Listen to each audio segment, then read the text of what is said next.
Hey, good morning guys, it's Paulo Synthmania. Synth Walk number 2, November 24th, 2018.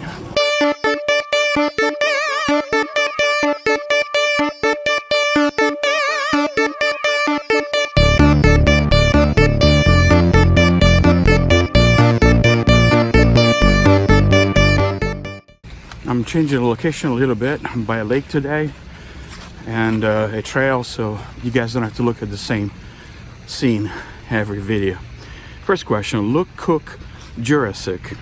I bought an Oberheim OB-8. What do you think of it? Is it good for bass and fast pluck sounds like guitars? Cheers. It is good, although the OB series doesn't have super fast envelopes, so if you're really looking for snappy sounds, might be not the best choice, although it's fantastic for any other sounds, pads, brass, strings. Mimucho Dom. Paolo, would you ever consider creating drum pattern loops using all your drum machines and have them for sale as MIDI files? I am ass at doing that, and guys like you do it so effortlessly. Sure. I've thought about doing a sample CD, and I'll eventually do it. Otoy, hardware sequencers of choice.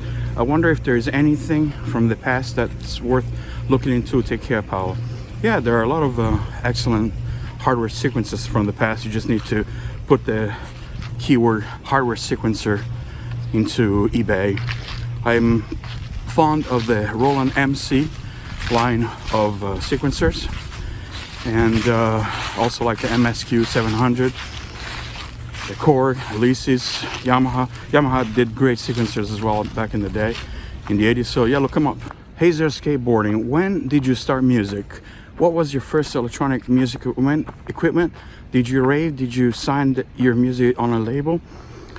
Yeah, I started music very early when I was a kid, playing the piano, and then maybe I was about 10 or 11 or 12. And my first electronic music equipment was a Farfisa Matador LR organ, which I bought from a friend of mine in 1984. Did you sign your music on a label? Yeah. Early 90s, techno record didn't go anywhere. Got a couple of records, but really music is not my main job. I have a day job. Don Solaris. Hey Paolo, after answering questions, I've known Don for a long time on the internet, although we never met in person. Hi Don. But we know each other for like 10, at least 15 years from the Harmony Central forum days. After answering question, you should make a couple of talk walk videos where you talk about the past anecdotes, early rave scene, first time you heard M1 music store, sample CDs, record parties, etc. I hope in a couple months you replace morning walk with evening run. I run 10 kilometers every day. But when I started 2 to 3 days, I couldn't run more than 500 meters. Don't be ashamed to start. Now for the questions. I once mentioned Toto Cutugno, and you kinda didn't like him. Lol, why? And by the way, one off-topic question. Are you related to Paul Sorvino? Sorry, I couldn't resist. Hey, that's all I got, and that just proves your top sport. Yeah, I wasn't always fat like this. Actually, I used to be very much into sports. When I was in high school, I did water polo all through high school, and in my 20s, actually, in the military, I was a lieutenant of the paratroopers. I used to jump out of airplanes. I was in top shape, Don. And also in my 30s, I was okay. Just when I reached 40, 41, I started letting myself go. And that's why I'm doing something about it today. But yeah, I wasn't always this fat. And so yeah, definitely I need to get back in shape because I got 3 kids. I need to be around for them. Toto Cutugno, it's not that I don't like Toto Cutugno. In fact, he was one of my father's favorite singers. It's just that it's a very, very, very Italian, middle of the road MOR music, if you will. So yeah, but he's got some cool songs. Are you related to Paul Sorvino? I wish I were, so maybe you could introduce me some Hollywood people. Bradley Lime Myler, do you think it's worth upgrading from a JV 1080 to an XV series of Fantom. I've heard the filters are not as good. I wouldn't say the filters are not as good. They're different. Yeah, the sound overall is a lot more precise, a lot more digital. But both have their strengths and weaknesses. For probably organic, the adjective organic is one of those, you know. But for pads, sounds, yeah, the JV series is very good. If you want to have a more realistic palette, look at the Fantom. It's got really realistic sounds. And here's Don again. Questions for the next video. D50, first time you've heard it, first time you bought it, what you like, dislike about it, and anecdotes. Korg M1, same questions. JD990, same questions. Great questions. I love all those three machines, as you know, Don. Yeah, this is a really cool question. The first time I heard the D50 was when it came out in 1987. I used to go to see lots of concerts back then, and pretty much every band that you used to see had a D50 on the stage. I love the sounds. And then in Rome, I used to go to Rome, and Rome had these things called Roland showrooms, where you could try the Roland equipment and musical instrument stores. And I was trying all the keyboards, and just those presets were incredible for the time. Fantasia, Staccato Heaven. Staccato Heaven is probably my favorite patch of all times. And also Digital Native Dance for sure. Bunch of great sounds. For the M1, I remember very clearly when I got the M1 first. 1988, I was in Rome. I started college, and I was living with this friend of mine, Lorenzo, and there was a foreign student that came to stay with us for like a month. He was studying art in Rome. His name was Tom. Still remember, Tom, if you're watching this, reach out. I still remember you very well. He had a beard. Really cool guy. And Tom had a brand new Korg M1. And I used to share the room with Tom.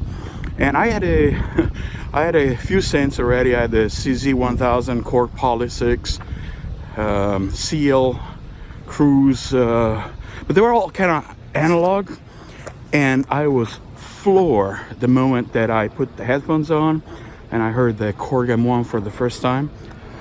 I was Universe. I'll never forget that time when I first heard that patch, Universe. I was like, oh, I was flabbergasted how beautiful that sounded.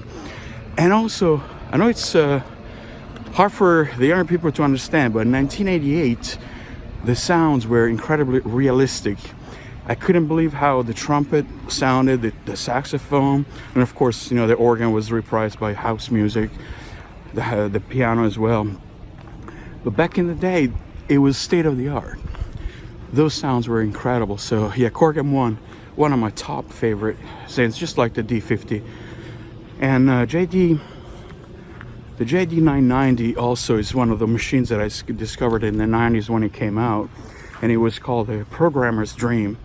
And sure enough, I ended up getting one because I was trying to make my own my own sounds, and I've loved this since. Really deep architecture and huge display. That's what really was good about the JD990. The filters are to die for. I know Don is really a fan of the JD series, and so am I. So again, these three synths that you mentioned, Don, thumbs up from me.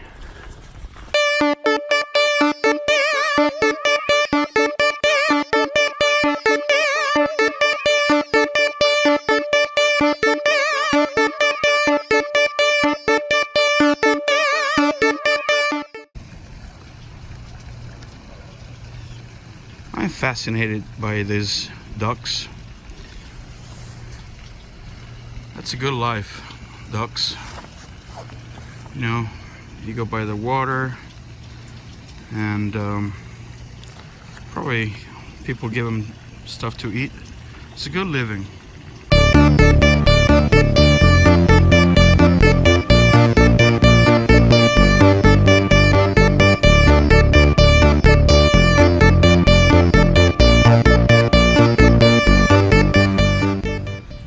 Ed Rosa, for Synth Walk 2, what is your approach when composing a track for a review?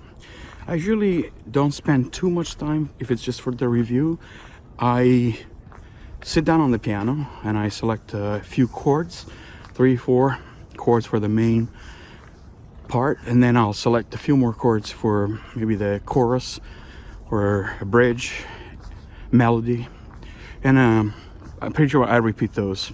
Dazzling 69, great first synth walk, by the way. Do you use a sequencer in the Korg Volcas, or do you find using an external sequencer or controller better? I typically use the built-in sequencers on the Volca. You can use external sequencers, but the point of having the little portable Volca is so that you have a self-contained unit. KV5, long questions. We've all been there. Finished our latest electronic masterpiece. Spent days on getting the mix just right, and then you play it on the different hi-fi system. Car stereo, and it just doesn't sound right.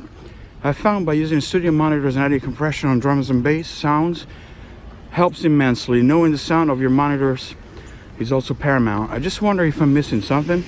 Any tips over the years you've discovered in getting this best sounding final mix? Yeah, this is a really common thing. I've always had problems with one thing, doing my mixes in a home studio, the bass. The bass is always a mess. And you will find that sometimes if you are in the mixing position and you move like 1 foot behind you, the bass will change. There are standing waves. Look it up on, everybody says the same things. Now I do use a lot of, not a lot, but I've got about 20-25 sound panels in my home studio, and they absorb the bass frequency, so it's a little bit flatter. Also I know some people use a room correction software, like I know AKAI Multimedia has one, and other companies do their own. You use a mic, take basically an analysis of the room, and then the software will automatically correct the frequencies for you, so you have a flat spectrum. But yeah, it's mixing is like a black art, man. Sometimes I'm able to do great mixes, I think. Sometimes it's just a mess and you can't fix it. It's all about what I found, that you have to spend a lot of time on mixing if you really want to do it right. And also it's very important to, like, I'll do like just the bass drum and the bass, just those two tracks soloed, and I'll mix those two perfectly, and then I'll move on through the bass and the guitars, just those two by two, so the guitars and the keyboards and so forth, and that helps narrow down some problems you might have. And also definitely put the bass frequencies more in the mono spectrum if you're using a multi-band compressor, and for sure try to listen not too loud volume, like put it really low towards the end, and see what stands out. Maybe like your voice is too loud, so if you listen at low volume, that will give you a better idea, I think. I am loser, and so are you. I wanted to ask 3 things. The first one is if you have any tips on mixing and mastering on a 4-track recorder, and he means a cassette 4-track recorder. The second one is, since I'm assuming you're a huge Joy Division fan, I am, based on your record collection, I wanted to ask you if you like New Order. Yes. And if you have a new favorite song by them. My last question is trying to recreate a deep brassy sound, as in Corbin All Out in the intro for a song on my microKORG, but I can't seem to do it. So I thought maybe you could have a tip on how to create a sound like that, since your sounds patches always sound superb. As before, thanks for being interactive with your subscribers. Not many YouTubes do that. I hope you never stop posting video. Best regards, and one love, Edwin. Thank you, Edwin. Some tricks on 4-track cassette recorder. I have to be honest, Edwin, I grew up with a cassette 4-track recorder, and you're much better off with the DAW.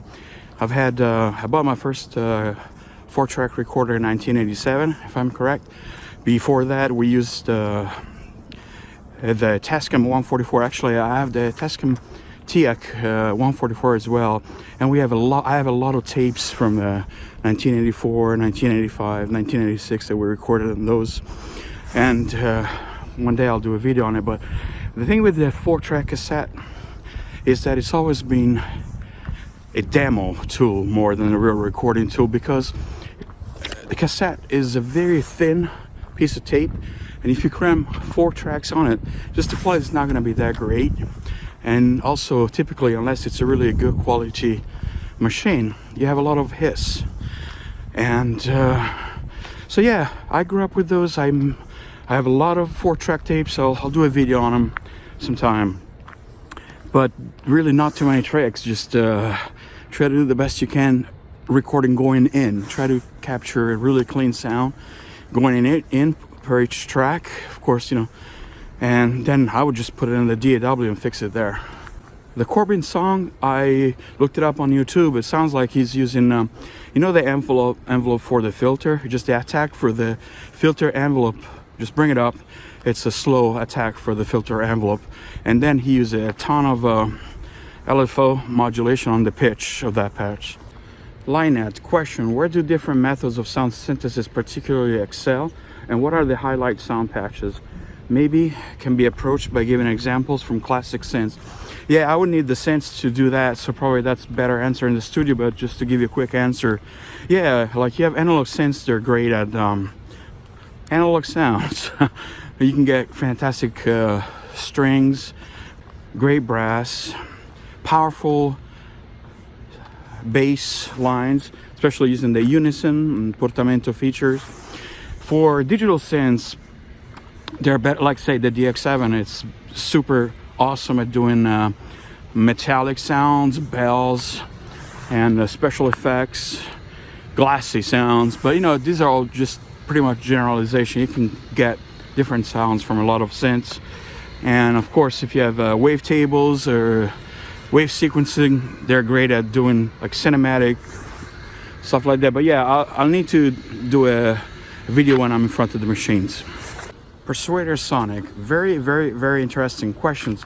Will you get a Yamaha VL-1 physical modeling synth? I remember that during the late 80s in Milan Fair, I saw an instrument controller from Korg, but I don't really remember clearly. That was kind of a guitar. It had 2 pads triggers on the bottom and several number buttons on the left hand to select the drums to play. I never heard any more since then, do you? Yeah, I mean, the VL-1, I don't plan to get one immediately. I love the VL-1. I tried it when it came out. Had a chance to play it several times. I do have a Yamaha EX5R that has a modeling and also the input for the breath controller. I use that when I need those type of sounds. But yeah, the VL-1 is great. I love to get it. I just don't know when. And the controller from Korg, what you're talking about, I think is keytars maybe. And Korg made their own keytar in the 80s, and so did Yamaha, Casio, a bunch of other brands. So I'm not sure which model you're referring to, but you can probably look it up on the internet and search by image. Granite A. Schwarzenegger, have you ever scored music for TV and cartoons? Yeah, actually, I mean, not for TV, but one time I did a couple of mini songs for cartoon back in the 90s or early 2000. Actually, I think I'll post them real quick right after this, because they're very short. They were for like a cartoon website.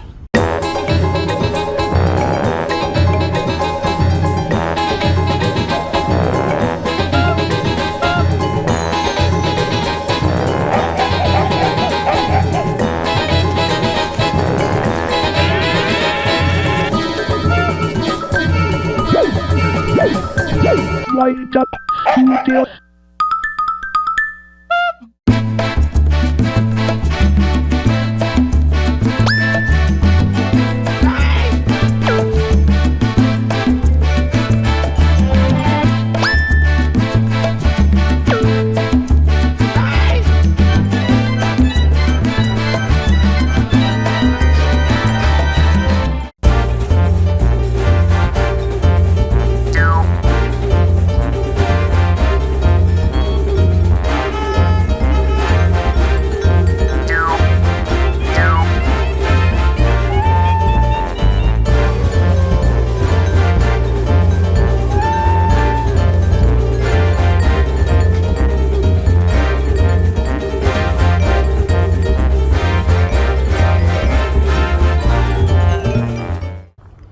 Retro FX. I know you're Italian, but what's your history with Italo Disco? How did you discover it? Did you grow up with it, or did you discover it later on? Feel free to elaborate, throw in an anecdote. Also, what year do you think peak with the best Italo Disco productions? Maybe end your story with a few hidden gems that you recommend. Yeah, I grew up with it. I was born and raised in Italy, so I was actually there. And I only came to America in 1996 because my wife is American and my kids were born here. And yeah, so I was born in '69. So when the Italo Disco happened, I was in the prime target for that type of music. The best years were 1983 through 1985, in my opinion. And I used to throw parties for my friends, and we listened to a lot of Italo Disco. We didn't know any better. We thought that was the music, because Italy back then, the 80s, Italy still had a very strong economy. We had an economic boom in the 60s and 70s and 80s. And now those times are gone, unfortunately, for reasons that I'm not gonna go into. But yeah, there was a sense of happiness in the air. It was the era of the yuppiesm, a lot of business. So a lot of Italian companies were making Italo Disco and sell the records, not only in Italy, but also in Europe. It was a very healthy market. And so as a teenager, we used to go to the record shop in my little town and buy this records from Baby Records, Memory Records, Il Disco, all those types of labels. And we play them at parties, and I love that music. I still do.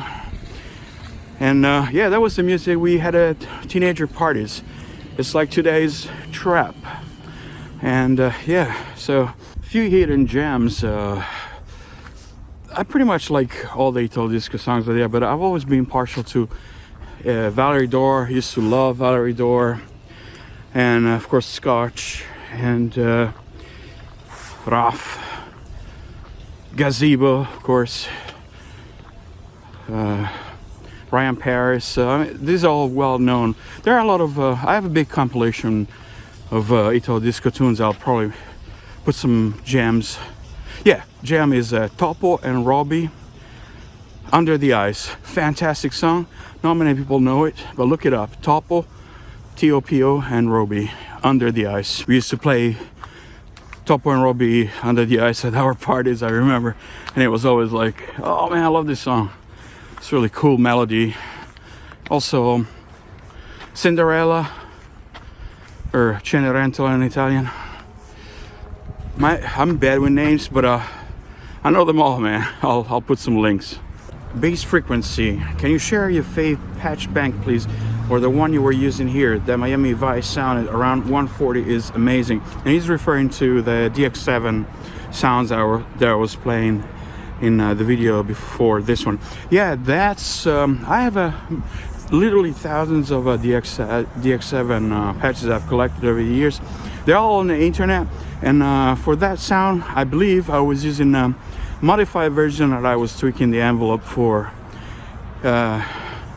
The bank, the PA decoder. Yeah, PA decoder.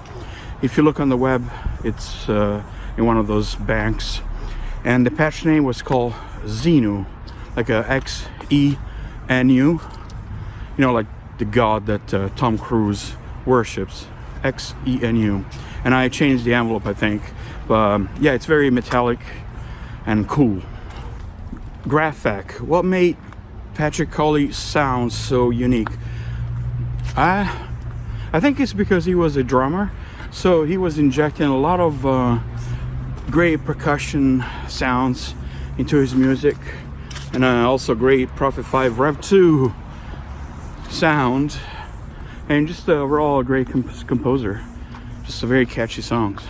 Charles Battison, would you consider Kraftwerk as a major influence? Oh yeah, definitely. Maybe not super major influence, but definitely a big influence. When I was growing up, I remember as a kid watching the TV, and you see the first Kraftwerk videos. Of course, I was already into synthesizers and music, and I loved it. I didn't understand it very well because I was still a kid. I didn't know what a mini Moog was yet.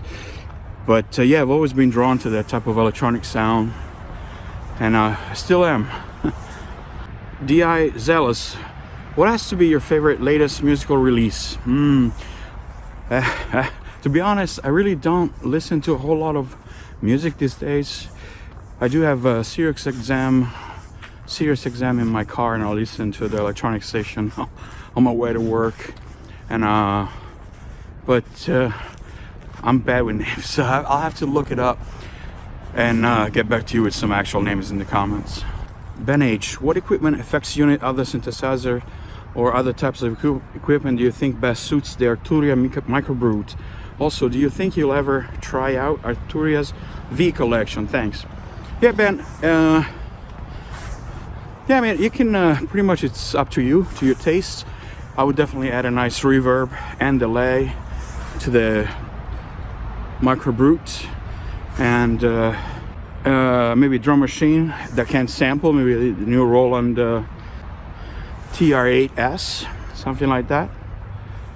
And yeah, I would love to try the Arturia V collection. In fact, I got an email, and I've seen that it's on sale, like half price right now, so maybe I'll get it. But you know, I got most of the original equipment. I see myself as a bit of a synth historian in that sense, that I like to go find out what musical instruments were used. And but yeah, I mean, it's certainly great sounding software, and I'll check it out. L77 Kim 77L. Hi Paolo, you've got a great musical taste and knowledge, and a very pleasant way presenting this in your videos. Thank you very much. Thank you very much. My question, how many days a week and how long per day would you recommend to play keyboards to come in a good flow and make progress? And how do you handle this yourself? God bless. Yeah, when I was young, not that I'm not young now, I used to play a lot, like several hours a day when I was like 14, 15, 16, 17, 18. And because I had this love of music, and so I would sit in, you know, during high school and try to recreate the songs that I liked. But I don't think necessarily it's a matter of quantity, how many hours per day you do. You know, I might do even half an hour a day is fine, as long as you keep going, and it has to be really a passion for you. It has to be something that you like, and if persevere, you will get there. It's not a matter of if, it's a matter of when. So I think more than the number of hours a day, it's keep it constant every day, every week. Listen to music you like and try to recreate it and learn to play. Roland SE-02 FDP, half DP. What are your favorites old school CD sample? Thanks for everything. Learned so much on your video. Really inspirational. Well, thank you. My favorite sample CDs are the first two that I bought. The 0G series, 0G #1 data file, and 2 and 3, and also the Ecstatic Goldman. I made a lot of sound with those 4 CDs. Music, do you program the DX7 with software or through its own UI? Both. Like yesterday I was messing with the front panel, but you know, I also use software, and like I'm not afraid of using the built-in UI, because my first real synth was a Casio CZ-1000, which had the same type of panel, you know, one button per function, and click, click, click, click, click, click, click, and I spent hours and hours and hours when I was 17, 18 trying to program that, so it really doesn't scare me. Joachim Ursula, could you do a video on Kraftwerk or Gary Numan?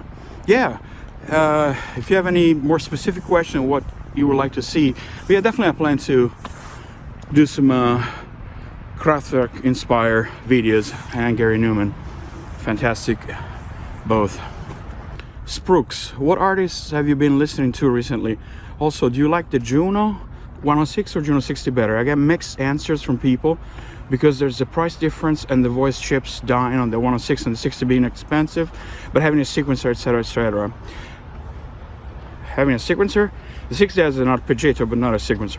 And have you ever got the opportunity to use a GX1? I know it's similar to asking if you have had a Unicorn. Yeah, but hey, you could have, for all I know. Yeah, again, what artists I'm listening to, I'm better remembering names. I listen to a lot of music. It's more like grab and go because I work and music is my side passion. But yeah, there's an artist that I was listening to and several years ago, but yesterday I was just listening to that song again. I love it. It's Chrome Sparks. The song name is That All There It Is? All There Is, featuring Stephanie. And it's a great song. Really, really love that song. And I'll put the link. Do I like the Juno 60 or 106 better? I like both. Probably I like the Juno 60 a little bit better than the 106. Not by much. But yeah, I've had the Juno 60 for a long time. And the Juno 106 also. I always typically say the Juno 60 is better for like synth pop, 80s style. It's got a sound similar to the Jupiter 8 really. And the Juno 106 is great for house and techno. It's got a little bit more tighter sound. Also it's got the portamento, which the Juno 60 doesn't have. And so that's what I usually say, but they're both fantastic keyboards. And have I ever played the GX1? No, I wish I had. I have never met anybody who has a GX1. Yeah, it's really a unicorn, but maybe one day. Hey, out there reaching out, if anybody has a GX1, let me know. I'll come over. Destroyer 82, greetings Paolo, thank you for your attitude and channel. You really are one of YouTube's gems. Oh, thanks, you're way too kind. And also thanks for the inspiring DX7 vid. Gotta program some new patches on my DX7 as well. And about question, which MIDI keyboard would you recommend as good and reasonably priced, if possible, controller for both hardware, software synths with good feeling response and polyphonic aftertouch? Polyphonic aftertouch. Thanks a lot. All the best, Marek, Prague, Czechoslovakia. I was in Prague. I gotta tell you, I love your country. I love the Czech Republic. When I went there, it was still, I guess, united. I went there in 1991. It was just a couple of years after the Berlin Wall. But I was in Prague, summer of 1991. I'm going on a tangent, but I gotta say this because, so yeah, back in the days, there was a thing called the Eurorail. So my friends and I used to spend like $100 and you can take the train all over Europe for a month. And so every summer we would do this Eurorail and we would go to different countries in Europe. Sometimes we did the Scandinavian countries. One time we went to France and Spain, and one time we went to the east. And when we went to Prague, I loved that city so much. Beautiful city. And it was I remember going to this club in Prague in 1991, summer of 1991, and it was a club in the center of the city, on the top of the last floor of a building. I don't know if which one it was, but I remember dancing with all this in this club, and I remember there was a song called. What was the song? Such a feeling about the Bizarre band. It was like one of this typical British rave bands that I used to love back in the early 90s. Such a feeling, you really like me. And there was like the typical M1 Korg. I'll put a link. But anyway, to go back, I had a great time during the trip, and I love Prague. I remember we stayed in the Náměstí Míru section of the city, I think. And the question was, anyway, sorry for going on a tangent, guys. Because the question is, yeah, controller with polyphonic aftertouch. Ooh, polyphonic aftertouch is kind of hard to come by. And yeah, I would recommend. Usually, people recommend. Yeah, I do the same. Like the old Ensoniq keyboards had the polyphonic aftertouch, like the EPS, the SQ80, the VFX. Those are good quality keyboards. They're heavy machines though. I used to have them, and I'd like to get them again, maybe in rack format. But yeah, if you're looking at polyphonic aftertouch, there aren't too many options. The Gem S2, S3 model, Italian brand. But yeah, if you can get by with channel aftertouch, then I would highly recommend the Kurzweil K2000. It's got a really nice touch keyboard, and highly recommend that one. And you can get it for $200-300 this day, which is a steal. And it's a great synth on top of it. Retro FX, do you own any of the Clavia digital musical instruments product? Any thoughts of the Nord Lead series? Yeah, I love the Nord Lead. For some reason I never owned one, but I've played them many times.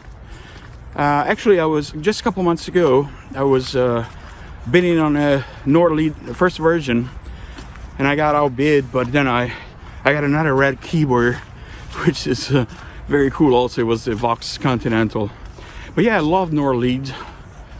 That at some point we'll definitely get the Nord Lead. Any of them, they're all good. Adrian Johnson, I typically play with patches indexed first, then upload them when I'm happy. A bit easier than the DX7 interface. I'm by no means an expert though, just a tinker. The DX7 still sound great, in my opinion, especially when you're running through a couple of effects to run off that. Sometimes I want FM sound. So my next question, can you recommend any scale, song, etc. to practice that will help a beginner improve? Your Simple Minds Don't Chew video with the Oberheim was good for me. Although I still haven't quite got it. Yeah, I mean, the thing is, it has to come from you.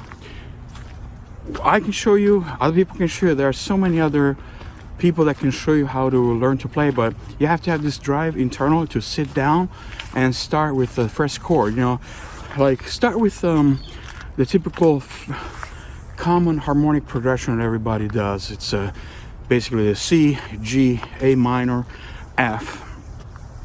There are so many songs that were written with that only. You know, look at the Axis of Awesomeness, 100 chords, 4 chords, and there are so many songs that were made just with those 4 chords. So I'm sure there are some songs that you would like out of those, and see where that takes you. Then you will discover different chords, and keep going, have an interest. You will get there.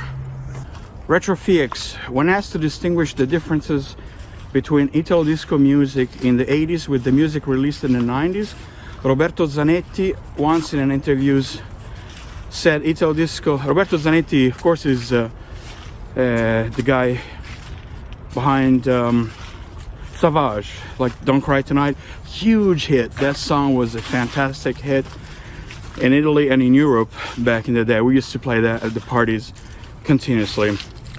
And he said Italo Disco was done with the heart. The music of the 90s was done for business. Do you believe this to be true in general regarding this genre, from when and how it developed into Italo House, Italo Dance, Eurobeat, and even Eurodance in the late 80s through the 90s? I don't know. I think it was, of course it's art, but I think it's always, even in the 80s, was definitely made as a business. I mean, there's nothing wrong with making money. Capitalism is the best system that you can have, and so of course you have to have a love of the arts. So I think, yeah, I don't know if I totally agree with Roberto Zanetti, because I think also in the 80s, all those songs, you know, they were done to sell records, and they did. Italo Disco was popular in the 80s. So in the 90s, same thing, Italo Disco, Eurodance, Italo Dance. Great song, but also, you know, there's a business side of it. There should be. Richard Wally, what do you think of Roland's Boutique series? Most are digital remakes or analog sounds. I think he means digital remakes of analog sounds. Yeah, I like the Boutique series. They're small, they're portable, they can work off USB. I got a couple myself, and I like to buy the Jupiter A1 and the Juno 106, and actually I have 3 of them. I also have the SE-02. I got the 808, the 909, No, I'm sorry. I have the 909, the 303, and the SE-02. I like to buy more. Yeah, they're cool boxes. Can't go wrong with them. Oxygen levels critical. Paolo, we'd love to see you do some more Berlin school videos with that big modular monster. Have you ever tried ratcheting where you trigger multiple notes per step in a sequence? It's a really cool technique, but doesn't seem to be practiced much today, except for trap producers with their hi-hats. Yeah, I tried the ratcheting. Roger, the inventor of the synthesizer.com that I have, has posted several videos about it, and I've done a video where you just change the voltage on the particular step and it kind of ratchets, it goes faster. Yeah, it's a cool technique. I'll definitely post more Berlin school videos. I haven't used the .com in a while in the videos, so I will do that. Un Colorado. Hi Paolo, can you make a top 5, 10 with your most influential albums of all the genres? Thanks for your time. Regards from Buenos Aires. Hey, yeah, again, I gotta get back to you on this one because I can't think on the spot of 10 top albums, and I probably have way more than 10 that I love, more like thousands. But yeah, I'll put some links to albums that I like. Larry's Black. How is it that you transition from a career in music to a career in IT? Actually, I never had a career in music. I tried when I was younger and didn't work out for me. So I've always been in IT, well, at least for 20 years. Mohammed Dansari. Have you ever been tempted to buy a Yamaha CS-80? What do you think about the early Vangelis work like Spiral 1977 and Direct 1988? Yeah, of course. Yeah, I was tempted to buy it. Actually, a few years ago, Tom, my friend Tom, he was in Studio Tour #1 video on my channel. He was selling his CS-80, and I almost bought it from him. I don't remember what happened, but I had bought another expensive piece of gear at the time. It didn't work out. He already sold it. I don't remember what it was, but I never bought his. And maybe another time. Early Vangelis works. Yeah, I have Spiral. I love Spiral. And Direct. I'm not sure if I have Direct. But Vangelis is Vangelis. It's got a style that's unique, and people like him because he's created his own style. That's something I aspire to do too. I try to do my own style that sets me apart from other people. And Vangelis uses wonderful synthesizer sounds, but he's also an excellent musician and creates music that grabs people's minds. Laundry 3. Okay, I will give another shot since your advice for pads helped me quite a lot. I have some experience with synth stuff. I'm still learning how to create beefy sounding leads with digital synthesizer and VSTs. Kind of stupid question, but is EQ important synthesizer? And if it is, how to set it properly? Any advice in making Vox pads? Tried and did manage to make something with sine waves and a bit of detuning, but are there better ways? Have you ever worked with music trackers before? Renoise and maybe older ones like Fast Tracker and Pulse Tracker. Yeah, beefy leads is easy. Just stack oscillators. Just take 2, 3, 5, 7 oscillators and just detune them. Put one in the center and just detune all the other ones just a few cents from each other, left turn going down and going up, and use some mild overdrive or distortion, and that will create beefy sounding leads. And then put some reverb and delay on it. Is EQ important synthesizer? I mean, EQ, we can use it also, in post-production during the mixing phase. It doesn't need to be done on the patch itself. And yeah, I mean, EQ, you already have an EQ. Filters are EQ, basically. They remove some frequencies and emphasize others. If your synth has a multi-mode filter, just use that, and then you can add additional EQ during the mixing process. Analog Vox noises, yeah, what you're doing is correct. You can also use pulse waves instead of sine, and you can also use the resonance by itself. If you have a filter that auto oscillates, you can use that. I'm thinking of like the Korg Poly 6 had excellent choir patches that used resonant filter in oscillation mode, and those patches were phenomenal. Have you ever tried the music tracker? Yeah, I've tried the trackers back in the 90s. I didn't gel with them because I couldn't get used to them, to the vertical scrolling of the notes. I prefer the notes to go from left to right, like in standard DAWs. And I'll read the next two comments together because they ask the same questions basically. Red Skyline, which vintage analog synths are the most affordable? And Shifu Daxion Mao, if one was just to start to begin their synth collection, what are the cheap hidden gems you advise to look for first? I hate to tell you guys, but those days are gone, those times are gone. There's the internet, everybody knows what the value of a synthesizer is, and you're not gonna find. I used to find the Juno 60 for $300 consistently. Even the DX7 for $200, it was common. You know, samplers for 50, 100, $150. Those times are gone. So there are still some semi-affordable vintage synths like the Juno 106 or the Korg Poly 61 or the Cowley K3 and K5. And all the stuff from the 90s is affordable. But if you're looking for really cool 2 oscillator analog synths from the 80s, everybody knows those. Sorry.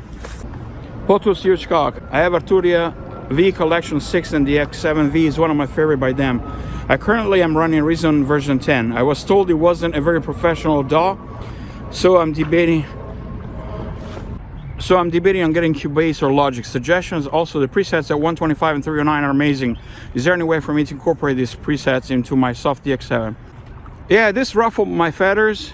The people tell you the Reason is not a professional DAW. I mean, what does that mean?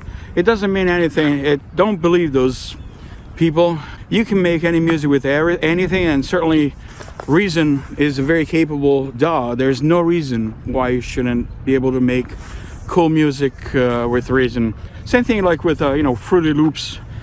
A lot of people were mocking Fruity Loops back in the day. Yeah, at the beginning it was a beginner package, but then now it's evolved in this huge softer FL Studio that you can make excellent music with. So yeah, I don't think you necessarily need to change DAW if you like Reason. If you're like me, you collect them all, so I have them all, but you don't need to do that. And Reason has really cool sounds. Yeah, those DX7 sounds are freely available on the web, and patch name is Xenu, and you know, Arturia V, I'm sure it takes SysX for the DX7, so just grab the SysX and load them into your software. DFP guitar. As someone who is such a huge collection of old gear, do you repair items yourself? If so, it would be interesting to see what faulty stuff you have, what you're doing to fix some equipment you use for that. Yeah, I mean, I can only repair the basic stuff like contacts, displays, buttons, but if it's something that needs tracing the actual circuit, I'm not competent enough, so I go to the technician. John Tamaro, do you collect music, vinyl perhaps? Do you use any streaming services? Yeah, I mean, I use Sirius XM radio on my commute to work. I have a long commute in the morning, and but yeah, my family, my daughter, we use Spotify, and she uses you know, I got 3 teenagers, so yeah, we got those streaming services. I don't necessarily use them. I find my music on YouTube. And Marshall Arnold, hey, hi, I'm Marshall. I had the pleasure of meeting Marshall at the NupCon. Great guy. Check out his channel. And the DX7, my nemesis, which leads me to ask, which synthesizer has been the most problematic or the most complicated to program for you personally? Ooh. Well, Marshall, that's why I like analog synths, because they're a lot easier to program. Just move knobs. But yeah, I mean, back in the day, I used to program a lot, the Casio, the D50. Yeah, I would say like the D50 was quite complex for me to program. It was at that period where synthesizers are becoming really complex, the architecture. So the D50 had 4 partials. So you had to repeat the same programming for all 4. And I didn't have a PG-1000. But even when I got the PG-1000, right after, a few years after, it was still hard to program the D50. All those synthesizers from the late 80s, early 90s, which have a lot of parameters, are kind of hard to program, even with the programmer or with the software. Same thing with the TG77, same thing with a bunch of them of that era. And of course the DX7, it can be really challenging to get precisely what you want, but it's a matter of just getting dirty, get there, spend a couple hours programming. Michael Cunningham, weekly question session is great. Oh, thank you, Michael. Thoughts on the Oberheim sound in 80s music? Just ordered an OB-6 today after listening to dozens of videos and realizing that tons of favorite bands from the 80s used a lot of Oberheim. Yep. I'm sure you have an OB-XA and OB-8. Yeah, I used to have the OB-8. I have the OB-XA now. With your size collection and other synths that you have the sound, that aren't 5K, yeah. That is, the Oberheim sound, if you really want it true, yeah, you gotta buy the real thing. Or you can get plugins. And there are some virtual instruments. Even the Roland System 8 can get you in that ballpark, I think. All the virtual analogs, the Nords. You know, you gotta find that spot with a particular brassy sound that the Oberheims are known for. Shank, where do you see popular music going into the future? Right now, synthesizers seem to have completely taken over, leaving the whole rock genres into its shadows. Music is always moving forward, and it's hard to envision what will come next. Yeah, I don't know. I mean, if I knew, I'd buy some stocks at a lottery ticket. But yeah, definitely, we're going towards an era of AI, so I'm sure that AI will be a factor in tomorrow's music, maybe, and more automation. I mean, unfortunately, people that are forgetting how to play instrument the old way. They're painting notes in a DAW. Not that I'm saying there's anything wrong with that, but in my opinion, you should do both. You should learn how to play an instrument the proper way, and also be technical, but do both. Don't only do the technical side. Sean Kelly, hi Paolo, I absolutely enjoyed your video visit to my friend Tom M's studio earlier this year. Well, thank you, Sean. I've known Tom for 32 years through his brother Jim, who I formed my first band with, and I've enjoyed swapping many synthesizer stories and experiences together. Like you, I've had the great pleasure in visiting his home studio, playing many classic synthesizers, and learned a lot from those visits. My question today, what is your favorite classic vintage synthesizer you have played? Whether you have owned it or simply have it on your wish list. Mine is Tom's PPG 2.3, and you just might own it now. I actually bought Tom's PPG 2.3 twice from him, but if I remember correctly, he had another one, or at least maybe 2, so he's doing fine. My favorite synthesizer, vintage synthesizer, I guess it would have to be the Jupiter 8, just because I've wanted that for a long time when I was a kid, and I was finally able to get one in the year 2000. So I've had it for almost 20 years now. I love the Jupiter 8. I know it inside and out, and it's got all those wonderful sounds of my youth, my teenager years that I love. FJ Francois, what do you think about your SE-02 Roland? Do you like it so far? I like it. When I went to buy it. I bought it used from a gentleman who told me, yeah, here it is. It sounds good, but it's a little fiddly. And yeah, the buttons are a little fiddly because they crammed a lot of controls on the panel. So, but you know, with a little being careful, you can. It's not that really bad, and the sounds are stellar. It's a 3 oscillator, really good machines. Yeah, I need to do more videos about it. DJ, which of these synths would you recommend? Waldorf, Blofeld, Minilog, Roland System 1, or DeepMind 12? Ooh. Well, what are you looking for? What type of sound are you looking for? These are kind of all different one from each other. Like the blow fill, I really love the blow fill. I've heard a demo recently on YouTube, which was fantastic. I don't remember the name of the channel, but I'll look it and I'll put it in the comments, in the description.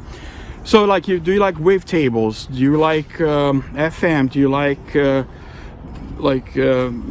straight analog? Or do you like VA, like the System 1, or DCO, like the Deep Mind? You know, these have all unique sounds. So if you want wavetables, I would definitely go, you know, with the Blowfill. It's got that beautiful PPG style sound. If you're looking for an easy to use analog VCO interface, go with the Mini-Log. If you want like a lot of capabilities, and you know, the Roland System 1 has a plug out technology where you can have the synth sound like an SH01 or System 100. I don't remember all the plugs that they have, but you know, that's very versatile. And the Deep Mind is a fantastic synthesizer. I was just playing that a couple weeks ago at the Guitar Center. It really sounds good, guys. It's got the effects built in, so that's another mega bang for the buck, that Behringer. So yeah, depends what you plan to use it for. Esquimal, Paolo, what opinion do you have about the Yamaha KX88? What opinion do you have to the Yamaha CS-80? Huh. Well, yeah, I mean, the KX88, I love it. It was a very popular 88 key controller back in the 80s. When my friends and I was in several bands, so we used to go to the recording studios when I was still in Italy, and pretty much every recording studio always had the KX88 controller, and also the Orla was popular, and later on there was the Roland A80. Yeah, that's there was a great machine, great touch, and I don't know if I will buy it today. It's kind of old now, but you know, still, yeah, I mean, yeah, still an excellent keyboard, controller keyboard. And the CS-80, yeah, the CS-80 is great. I played it a couple times, and it's organic, it's alive, it's really, it's got that aftertouch, guys. There is a reason why it costs what it costs.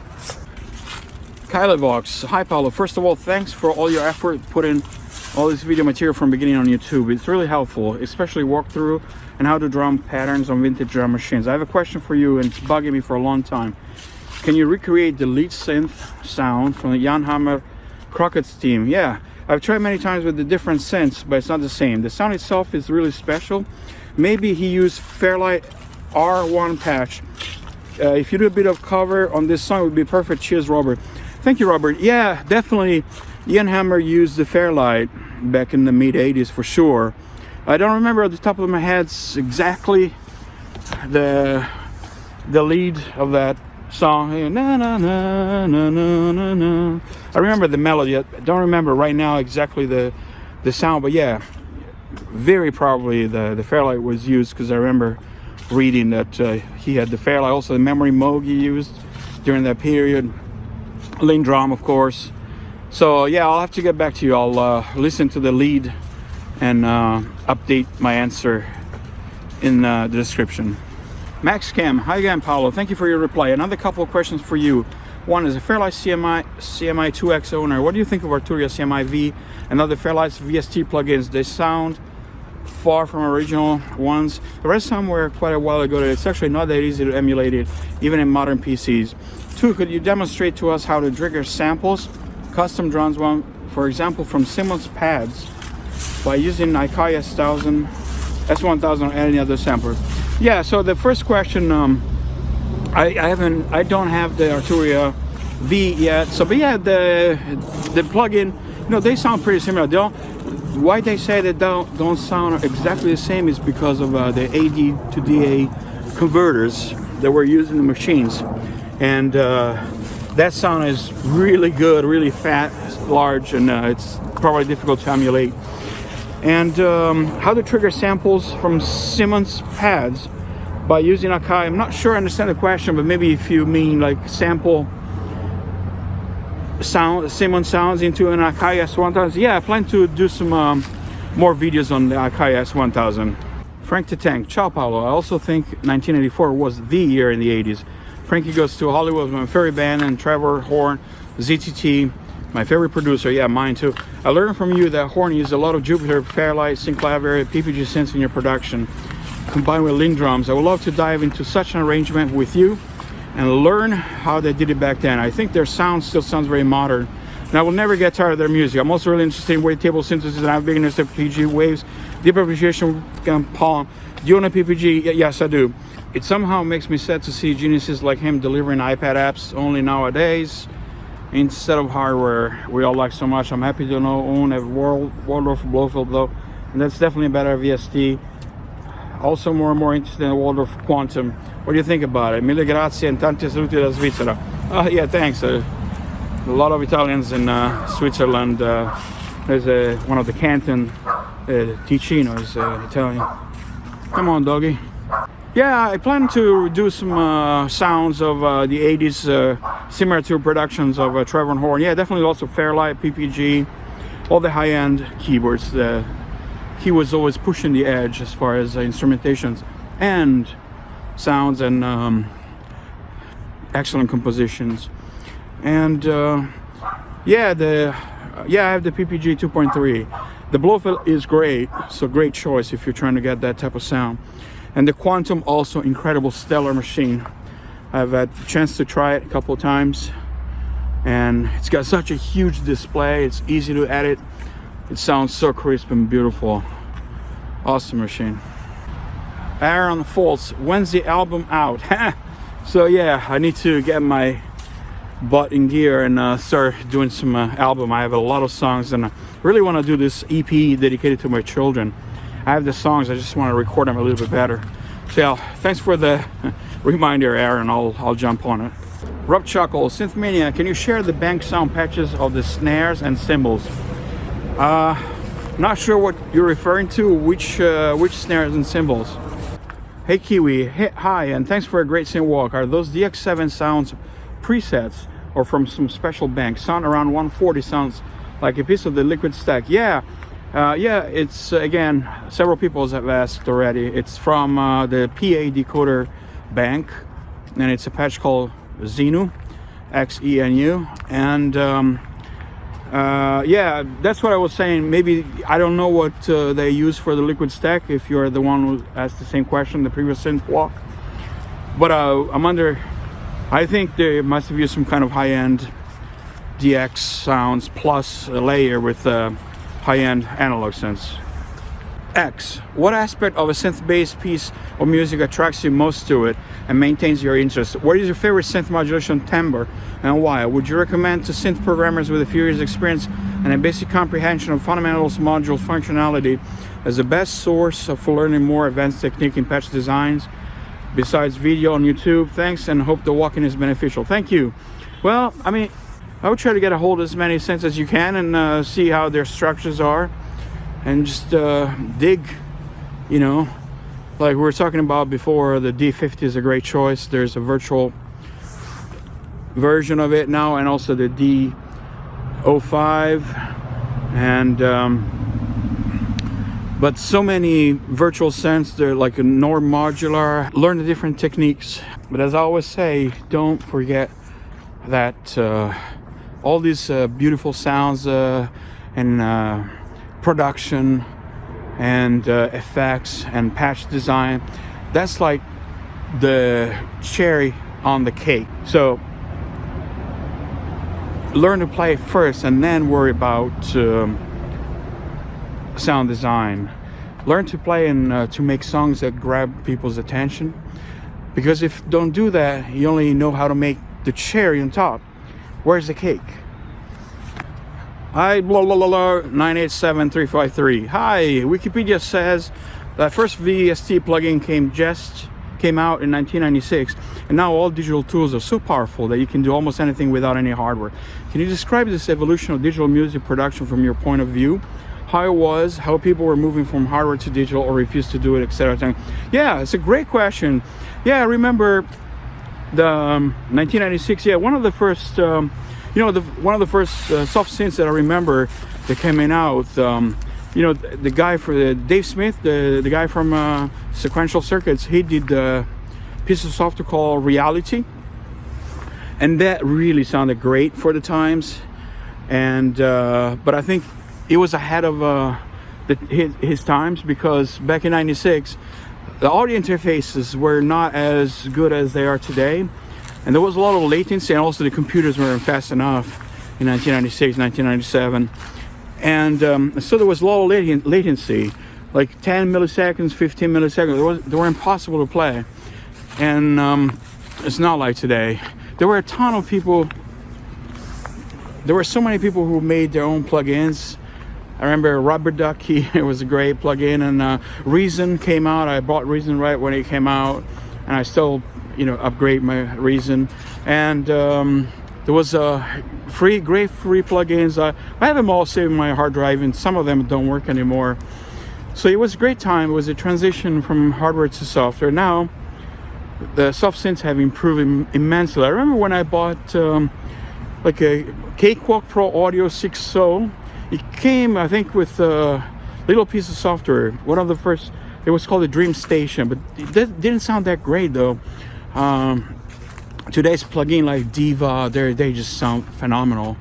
So yeah, it was definitely an interesting time, and it's the future. Software is the way of the future. Hardware is, you just don't need it anymore. But I hope they still keep making it, because I like the tactile experience of having one self-contained synthesizer in my hands. Colin Ross Productions. Does anyone know where I could get good quality Lindrum samples? Back in the day, I owned Martin Russian Lin LM1. Wow.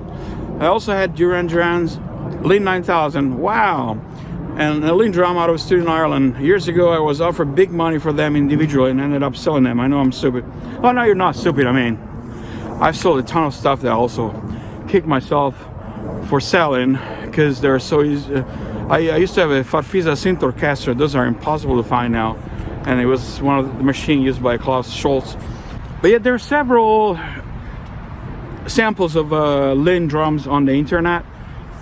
If you can't find something good, let me know. I'll cook something together. Russ8889, greetings from London, UK. Question: do you ever use or play with any iOS apps, software synths? Do you maintain your own synths? Make sure internal batteries are in order so they don't lose any patches. Many thanks. Enjoy your walks. Yeah, I use soft synths, not too many, but I have a few that I've collected over the years. I'm mainly a hardware guy, but one time I tried to, like a New Year resolution, I bought East-West Complete Composer Collection. It's called the CCC. It came on a hard drive. I still have it, and it sounds fantastic, but I use it and then I stop using it. I always seem to go back to the analog synths for some reason. And maintaining the synths, yeah, it's hard. If you have a sizable collection like I do, you're always gonna have at least 1 or 2 or 6 broken pieces of the machine at each given time. I fix what I can. Yeah, like batteries is easy. Batteries are easy to fix, especially the new models have like a little battery holder. Just pop it out and then the new one. Old ones, like a couple months ago, I replaced the battery on Roland SD machine, and that's soldered in, so you have to open the whole thing, lift the board, but it's still easy. And just unsolder the old board and solder the new one in. You just need to have a soldering gun. Alright guys, that's it for Synth Walk number 2. Thank you so much for watching. I really appreciate it. Enjoyed all of your questions, and if you have more questions, please let me know in the comments, so I have more questions for Synth Walk number 3. I'll talk to you soon. Thanks again. Bye.